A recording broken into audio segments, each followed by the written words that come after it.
ஆண்டவராகிய இயேசு கிறிஸ்துவின் தூய நாமத்திற்கு மகிமை உண்டாவதாக.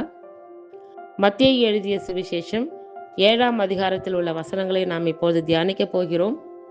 வசனங்களுக்குரிய விளக்க உரையை அடுத்த பதிவில் காண்போம். நீங்கள் குற்றவாளிகள் என்று தீர்க்கப்படாதபடிக்கு மற்றவர்களை குற்றவாளிகள் என்று தீர்க்காதிருங்கள்.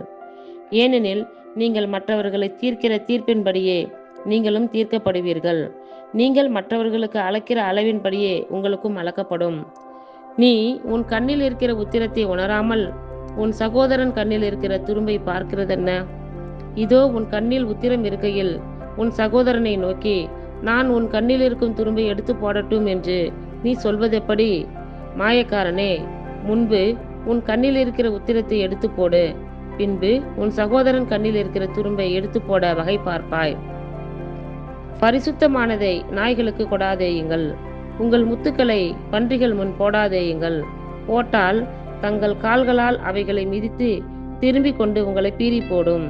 கேளுங்கள், அப்பொழுது உங்களுக்கு கொடுக்கப்படும். தேடுங்கள், அப்பொழுது கண்டடைவீர்கள். தட்டுங்கள், அப்பொழுது உங்களுக்கு திறக்கப்படும். ஏனென்றால் கேட்கிறவன் எவனும் பெற்றுக்கொள்கிறான், தேடுகிறவன் கண்டடைகிறான், தட்டுகிறவனுக்கு திறக்கப்படும். உங்களில் எந்த மனுஷனானாலும் தன்னிடத்தில் அப்பத்தை கேட்கிற தன் மகனுக்கு கல்லை கொடுப்பானா? மீனை கேட்டால் அவனுக்கு பாம்பை கொடுப்பானா? ஆகையால் பொல்லாதவர்களாகிய நீங்கள் உங்கள் பிள்ளைகளுக்கு நல்ல ஈவுகளை கொடுக்க அறிந்திருக்கும் போது பரலோகத்தில் இருக்கிற உங்கள் பிதா தம்மிடத்தில் வேண்டிக் கொள்கிறவர்களுக்கு நன்மையானவைகளை கொடுப்பது அதிக நிச்சயம் அல்லவா? ஆதலால் மனுஷர் உங்களுக்கு எவைகளை செய்ய விரும்புகிறீர்களோ அவைகளை நீங்களும் அவர்களுக்கு செய்யுங்கள். இதுவே நியாய பிரமாணமும் தீர்க்க தரிசனங்களுமாம். இடுக்கமான வாசல் வழியாய் உட்பிரவேசியுங்கள்.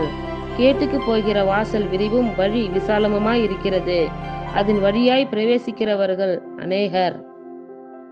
ஜீவனுக்கு போகிற வாசல் இடுக்கமும் வழி நெருக்கமுமாய் இருக்கிறது, அதை கண்டுபிடிக்கிறவர்கள் சிலர். கள்ள தீர்க்க தரிசிகளுக்கு எச்சரிக்கையாயிருங்கள்.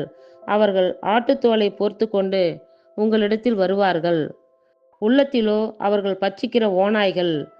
அவர்களுடைய கனிகளினாலே அவர்களை அறிவீர்கள். முட்செடிகளில் திராட்சை பழங்களையும் முட்பூண்டுகளில் அத்திப்பழங்களையும் பறிக்கிறார்களா? அப்படியே நல்ல மரமெல்லாம் நல்ல கனிகளை கொடுக்கும், கெட்ட மரமோ கெட்ட கனிகளை கொடுக்கும். நல்ல மரம் கெட்ட கனிகளை கொடுக்க மாட்டாது, கெட்ட மரம் நல்ல கனிகளை கொடுக்க மாட்டாது. நல்ல கனி கொடாத மரமெல்லாம் வெட்டுண்டு அக்னியிலே போடப்படும். ஆதலால் அவர்களுடைய கனிகளினாலே அவர்களை அறிவீர்கள். பரலோகத்தில் இருக்கிற என் பிதாவின் சித்தத்தின்படி செய்கிறவனே பரலோக ராஜ்யத்தில் பிரவேசிப்பானே அல்லாமல் என்னை நோக்கி கர்த்தாவே கர்த்தாவே என்று சொல்லுகிறவன் அதில் பிரவேசிப்பதில்லை.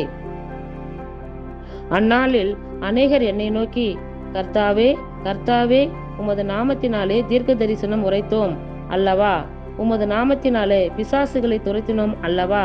உமது நாமத்தினாலே அநேக அற்புதங்களை செய்தோம் அல்லவா என்பார்கள். அப்பொழுது நான் ஒரு காலும் உங்களை அறியவில்லை, அக்கிரம செய்கைக்காரரே, என்னை விட்டு அகன்று போங்கள் என்று அவர்களுக்கு சொல்லுவேன். ஆகையால் நான் சொல்லிய இந்த வார்த்தைகளை கேட்டு இவைகளின்படி செய்கிறவன் எவனோ அவனை கண்மலையின் மேல் தன் வீட்டை கட்டின புத்தியுள்ள மனுஷனுக்கு ஒப்பிடுவேன். பெருமழை சொரிந்து பெருவெள்ளம் வந்து காற்று அடித்து அந்த வீட்டின் மேல் மோதியும் அது விழவில்லை, ஏனென்றால் அது கண்மலையின் மேல் அஸ்திபாரம் போடப்பட்டிருந்தது. நான் சொல்லிய இந்த வார்த்தைகளை கேட்டு இவைகளின்படி செய்யாதிருக்கிறவன் எவனோ அவன் தன் வீட்டை மணலின் மேல் கட்டின புத்தியில்லாத மனுஷனுக்கு ஒப்பிடப்படுவான். பெருமழை சொரிந்து பெருவெள்ளம் வந்து காற்று அடித்து அந்த வீட்டின் மேல் மோதின போது அது விழுந்து முழுவதும் அழிந்தது என்றார்.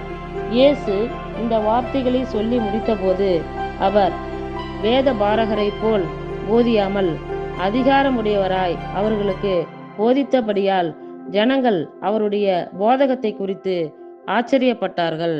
கர்த்தர் தாமே நம்ம எல்லோரையும் ஆசீர்வதிப்பாராக. ஆமேன்.